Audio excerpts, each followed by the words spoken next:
And welcome back to part 5 of Tomb Raider 2013, where today we're going to push towards that radio tower so we can try and reach out for help. But we've got a few more sections of enemies to get through before we even find a way to try and tackle it. And the main thing of this section to be wary of is that there's a gun watching over us that has a big searchlight as well. So if you fall into that searchlight, they'll absolutely take you. However, you can, if you're careful, because it can actually spot you from here, believe it or not, even though you're so far away. If you line it up right and get it, you can take out the gunner from here, and then the light isn't a problem. But you've got to kind of feel where he is a little bit. It's hard to spot, but if you can get him, there you go. Now the light's safe. Assuming no one else is looking at it when we're in it, we're fine. So we can sneak around a bit easier.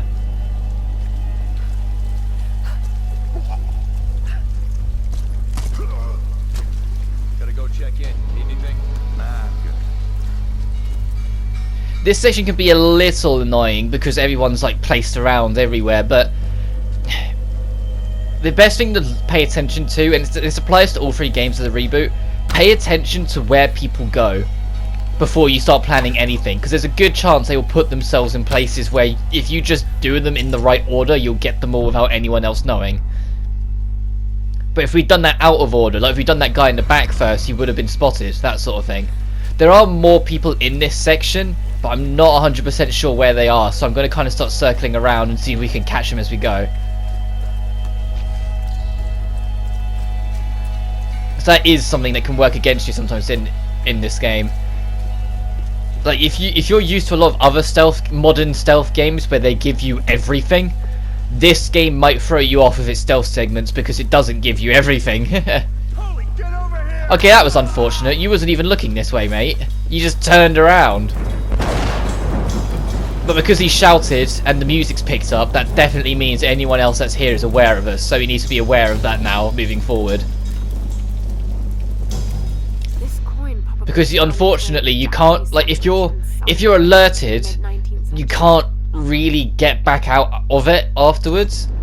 It's just something they kind of do in this game. Like when they dedicate more time and effort into stealth, more so in Shadow, they do have it where you can lose them again and they will start to relax a little, or they'll start hunting you and things like that. Oh, we're gonna die here at this point. Jesus.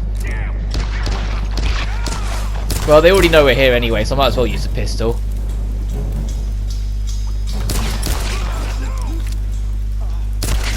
There we go.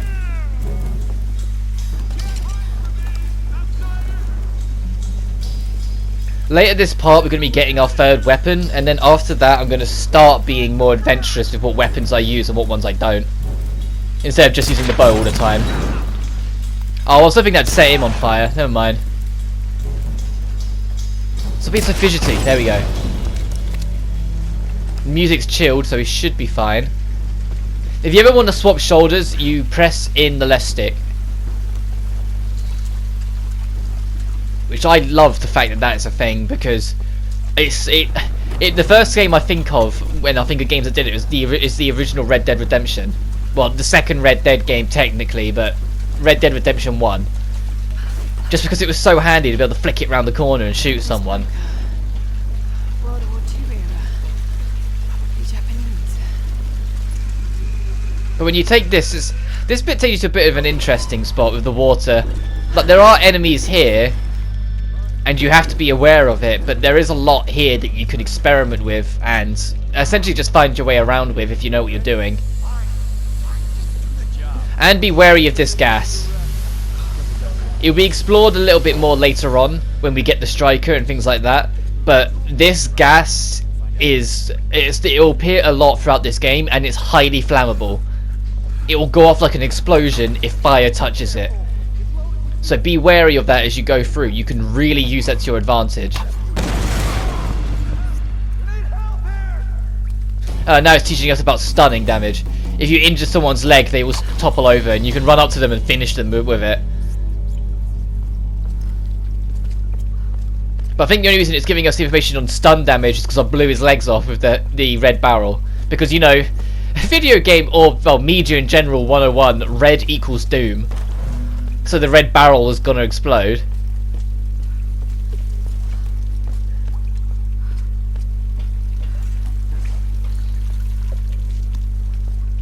And there are these posters in this facility as well that you can't actually interact with yet because you need immediate access to fire, which we still don't have because we don't have the striker. And it's these here on the wall. So if you're going for 100% completion, that's yet another thing you're going to have to come back for. And so it is something that I'm very hit and miss with. I don't mind the game giving me reasons to go and backtrack. I just end up getting annoyed when it's too much. Like, if there's like an odd little secret that feels worth it if you come back for it, then sure. But if there's a lot of things that you're like, are really evidently in your face you need to come back for, I'm a bit like, really?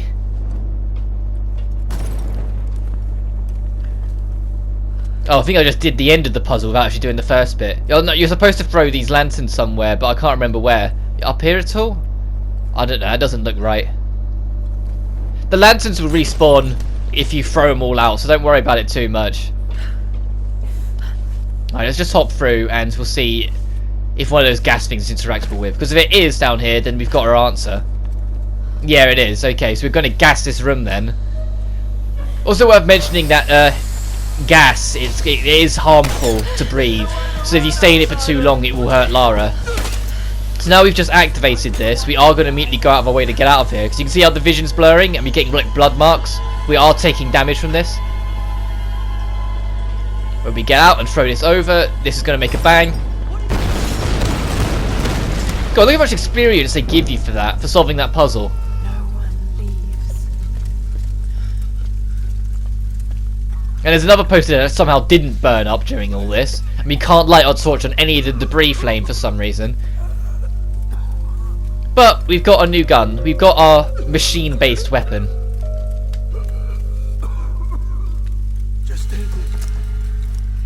Yeah, we'll end this misery. Poor bastard. Go to hell. There's a couple instances like that where there's someone who's nearly dead, they'll beg you for mercy. And it doesn't do anything. There's no like reward or punishment regardless of what you do. It's just something you can do. But I tend to just put them out of their misery. I'm sorry, if someone is suffering that bad, I'd rather just end it for them. Especially if they're asking to be ended. I wouldn't leave them there to suffer if they didn't want to. But there's some wartime stories you can find around the place as well, and learn about what actually happened on this island, because a lot of chaos went off during World War II, and the Japanese had to set up a bunker here to kind of survive. Well, at least that's what this story is telling us. And the same with that Japanese bunker that we was in earlier. They had to find a way to survive here, because obviously at some point during World War II, they went too close to this island and it crashed and caused problems. But we got a quote-unquote trap here, but we've just got a machine gun and it's very evident they want you to use it here, so just mow them down.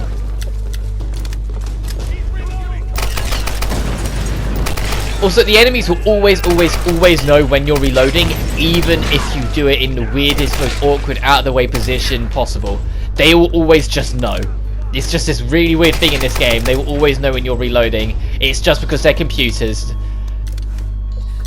But they will always call you out on it as well. Every time you reload, you'll hear someone go, I think she's reloading! Oh, no, she's reloading! All that bollocks. And so they will push on you if you reload. But because it's always, listen, no matter what you do, they will always do it. You can use it to your advantage and lure them to you by shooting a couple shots and then reloading, because then they'll push on you thinking it's safe. But there's a lot of little ways you can be cheeky with the AI in this, and it's something that they had to kind of think more about as they went with the sequels, because they're kind of linear in design, a lot of the AI in this game. Like, they're not very creative, so you can manipulate them very easily. Which for speedrunning makes this game great, but for actually wanting to be challenged, the only challenge you're getting is by upping the combat difficulty. But upping the combat difficulty only affects how much damage they do when they hit you. Which I think isn't enough to justify going up a difficulty. Like, when I eventually get to Rise and Shadow, I'll be playing them on much harder difficulties because it affects far more. And I like the challenge. I like playing Tomb Raider games on harder difficulties. If they ever re-release the Legend Trilogy, I'll tell you right now, I'll play all 3 of them on their hardest difficulties. And just as more of a personal thing, I've always felt that the Lara Croft games play at their best on harder difficulties. Like, some games, I think it's like play it on whatever you want, but Tomb Raider's just always been an odd one where every time I play it on hard, I have the most fun with it. Because even on its hardest difficulties, they're not brutal, unfair games in any way, shape, or form. They would just ask you to think a bit more about what you do. Which I think is the best way to handle it, and it's what makes the Legend trilogy so fun when you're playing them on hard. But either way, here's the control room for the radio tower, so we got a cutscene.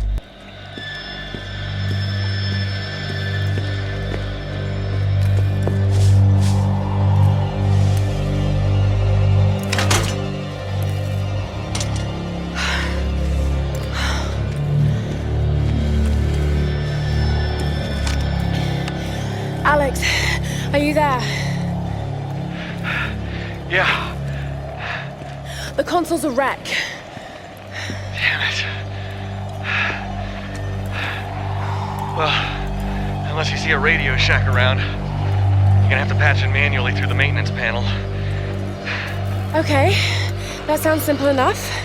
Yeah, well, you're gonna have to find it first.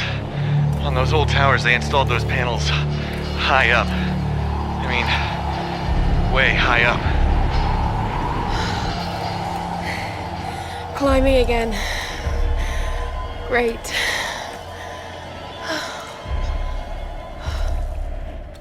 Look, you can complain all you want, Lara, but at least your objective is perfectly in sight. Like, there's no, like, we were just exploring this place all willy-nilly, hoping we bumped into this control room. So it's great that we actually did. But but that radio tower, it's literally a beacon in the sky. We just gotta get to it. But this is your biggest giveaway, in case you hadn't worked out yet. Matthias is evil. Like, they don't have any big reveal that Matthias is evil. You can just find a diary entry. And if you don't find this diary entry, if you listen to like guard chatter, eventually they'll say, oh no, Matthias is doing this and this and that, you're going to be there. Oh, Lord Matthias is going to do this and that. And it's like, that weird guy we met like right near the start of the adventure that I said is definitely a bad guy, lo and behold, is a bad guy. And it wasn't, like I say, it's not even subtle. On my very first playthrough, the very second I looked at him and I was like, he's main villain. But at the same time, because they don't make a big hubbub surprise of it, like, oh, he's the villain, they just kind of say, yeah, he's the villain. Let's just carry on. I kind of don't mind it. Like, I think they know it was obvious, so they don't play it up or try and make it out to be more than it is. Also, that would have hurt. If that's as hot as it sounded, that would have hurt more than her just kind of shaking her hand off it. Especially that would have hurt as well. That would have been roasting. Look how cautious she's being to avoid touching any of the pipes.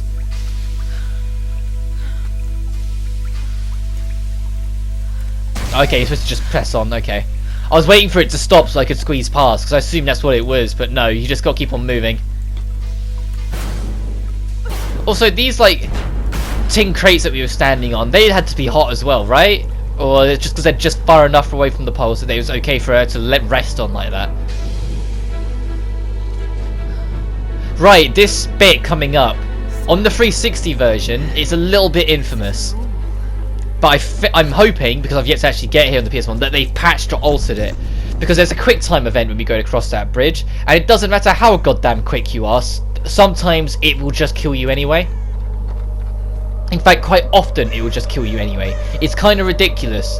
You just got to shake the left stick and then hit triangle. But the shaking the left stick, on the 360 version, it would very rarely pick it up. If you went too fast, it would kill you. If you went too slow, it would kill you. Okay, I got it, so it's fine. Like, if you went too slow, then obviously it would kill you. But if you went too fast, it's like it just didn't register it on the 360 version. And so there was a lot of times on my first playthrough where I died there, because I do quick time events. Well, I do anything that requires me button mashing or shaking the controller lightning fast. It is something that I am just actually quite confident with. I can do them really quickly, like quicker than most people would assume. Like, I would always win out on any game that has to do with it, because it's just one of my talents apparently that I can do. I guess that doing that final boss of Kingdom Hearts 2 so many times when I was a kid really taught me up on how to button mash. You know the bit I'm talking about, the fucking lasers at the end.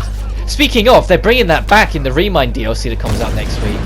And it's something that I'll talk about more later on, but After I've experienced the Remind DLC, I'm considering doing a Let's Play of KH3, but that's entirely dependent on how much I enjoy going back to it, because I was very hit and miss with KH3 on my first playthrough, and I'm hoping Remind will fill in the blanks that I wanted a lot.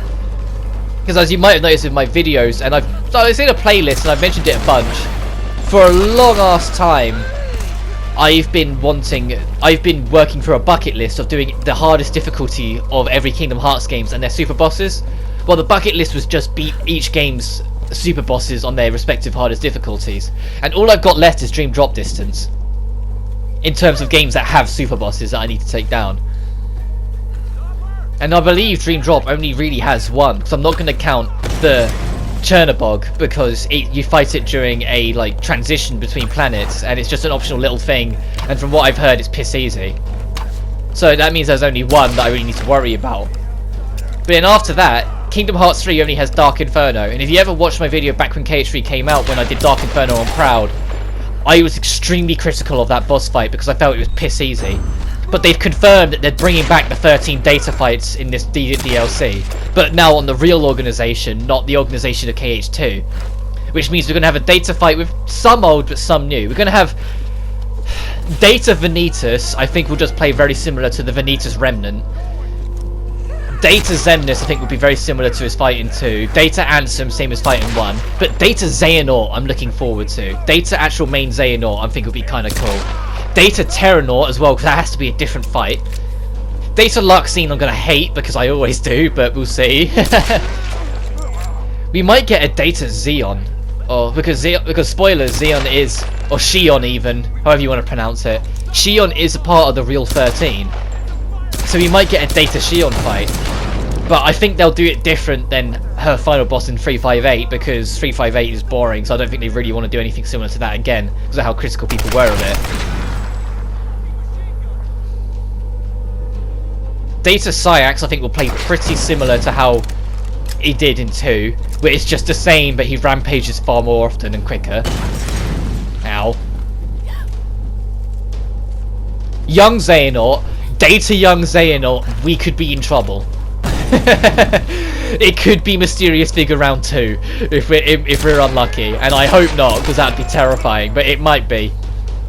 But then the guys at Square are also saying there's one more secret boss that they've got tucked away that they haven't revealed, and they're not gonna. It's just going to be a surprise. And I'm hoping it's going to be Sephiroth, since there hasn't been a Sephiroth fight. But I've got a sneaking suspicion it's going to be more likely to be sort of like that one super boss that's in a lot of the old Kingdom Hearts, so it's only there to tease sequels.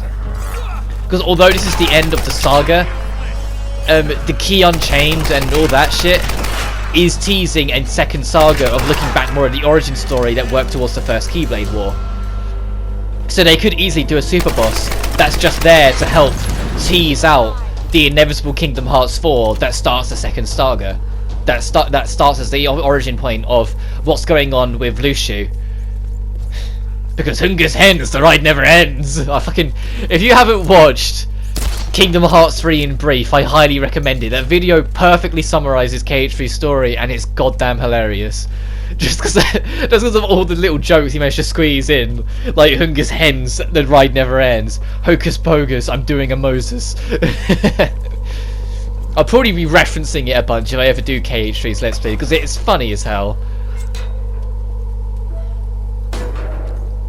But I say that, but KH3 is not my favourite Kingdom Hearts. I enjoy it more than most people do. I do find it disappointing. I don't think it's as good. Like, when people said, oh, it's the worst ever, it's a complete letdown, I was like, well, no, it's not. But I do think it's less than what it could be. And my main issue is that the Disney and Pixar worlds felt more tacked on than ever before, despite the fact it's the biggest effort they've ever made to incorporate them into the overall story. Like, every single Disney and Pixar world has one of the organisation members doing something in it that you have to deal with alongside their own plots. It's really involved, and I appreciate it doing it, but the world still felt kind of lifeless. Like, it didn't feel like there was as much going on in it. And some worlds, like the Pirates of the Caribbean one, my goodness. I love the Pirates of the Caribbean world's idea. I love finding the collectibles and exploring the islands, but the world as a whole is way too big. But we got to get 2 more skills to unlock tier 2. That's the thing. You see how the ones on the end are locked off? Just changing subject back to the game for a second. I know it's a miracle. The skill trees for Lara, I nearly said for your character, like it could be anyone, but for Lara, you have to buy so many before it lets you get the second round. And it's not as so many in a category, it's so many in general. So even though we've maxed out like one of them so far, we can't get the rest of them until we start spending skills in other categories. This is something that they kind of do away with in the later games, because Shadow I think has the best one, because it's like a real, it's like a big spider web of skills, and you just, as long as it connects to some other skill, you can get the next one. Which I think is just a better way to do it, but one thing at a time, eh? But back to my Kingdom Hearts 3 talk. Despite my issues with the Disney and Pixar worlds, the main reason why I think a game is perfectly satisfying on its own and a worthy successor, even if it's just a little bit behind KH2 Final Mix, is because the endgame is legendary. The endgame is the most fun I've had in Kingdom Hearts since 2.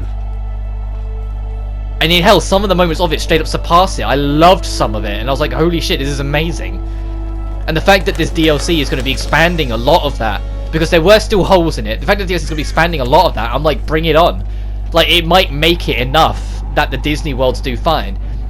And I plan on doing it on Critical when I eventually, if I do eventually Let's Play it, just to continue my trend, because I want to kind of, I could make it so that it both ties up with my bucket list of do every super boss on the hardest difficulty, while also doing KH3 on Critical, since Critical was added in a free update, so I didn't have access to it when the first game first came out. I played it through on Proud, and I found the game painfully easy on Proud, so I'm hoping Critical can fill in the gap a bit. Maybe I've just been like tamed by doing KH1 on Proud and 2 on Critical, but I just found 3 really easy. But either way, we've got a cutscene coming up as we work our way up to the top of this tower. And don't question how Lara will get down. The game will just transition to black and we'll be down after this. So don't worry about how impossible it should be for us to get back down as we watch this cutscene.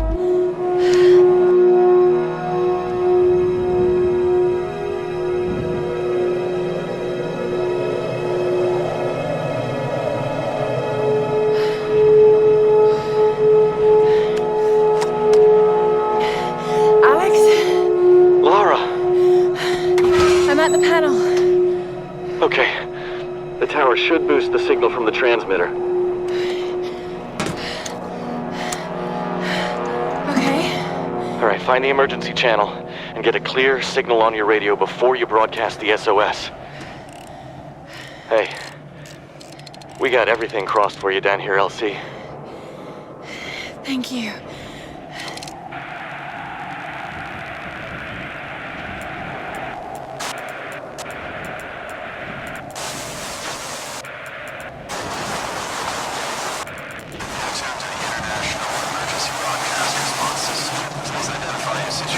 And location coordinates.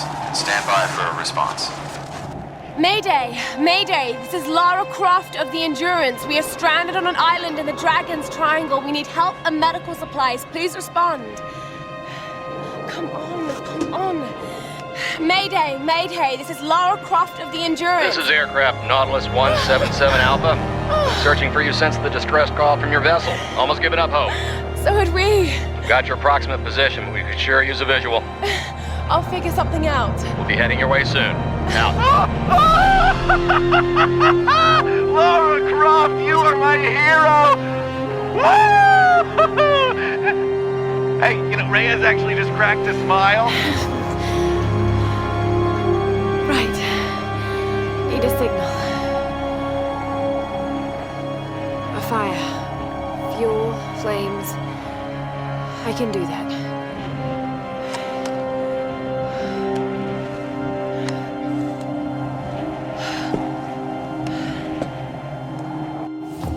See, told you, we're like halfway down the tower now. It just transitions us here because of the broken ladder stopping us from getting down right from the top because, you know, graphical effect.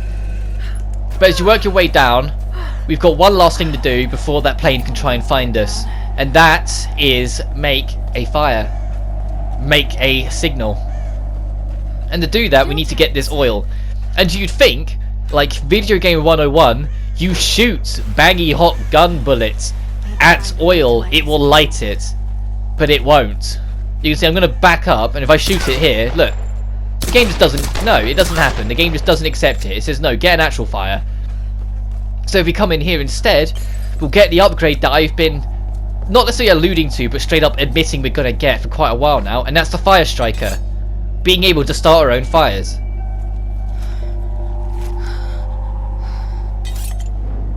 Ta-da! And Lara decides to attach it to her torch, so at any point, if you hold square, or if you're playing on PS4, flick up on the touchpad, she will light the torch. And if you hold circle, she'll extinguish it as normal, but you should already know that because we have used torches before. So instead, you have to use it, and then we'll just get out of the way. So let's run. Oh, sorry, walk even, which probably means the explosion isn't going to be big, if it's only going to walk away. And that's enough of a signal to alert the plane. Look, there it is. Yeah, time for us to finally go home. Oh, what's that? Oh, why is that storm just come out of literally no... Oh. Well, they're probably not going to be still alive. Oh, and they're coming for us. Uh-oh. Uh-oh! Uh-oh! Be careful not to like swing left and right too much, because that thing will absolutely catch up to you. It might be a scripted sequence, but you still have to kind of avoid it to an extent, because it will absolutely just whack you. But when the camera flips around like this, you're pretty much good to go. You just got to not hit anything on your way down. And don't go between objects. If you go between objects, you will just die. You'll just hit the pole and die. It's something that the game is actually quite brutal with. If it's a thin object, you might go through it, but if it's a thick object, you'll just die instantly the moment you hit it.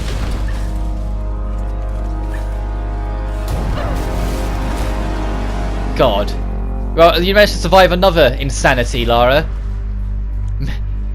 How about another 10 of those before you reach the credits, eh? Because it certainly feels like the whole world is out to get her. And this kind of applies to the whole trilogy, for the reboot trilogy. Like, they really want to physically test Lara in cutscenes. And there's the only survivor, so let's see if we can get to them and help them out. On this path that's kind of taken us here, there and everywhere so far.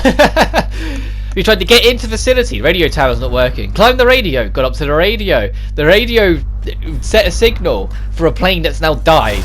But we got a fire striker, so we've at least got a new piece of equipment. That is going to be quite handy, because then we've got access to fire whenever we need it for puzzles and such. And it'll get even better later on. But I won't spoil it, because it was a bit of a cool surprise when I got it. So just in case you haven't played this 7-year-old game now, I won't spoil that one.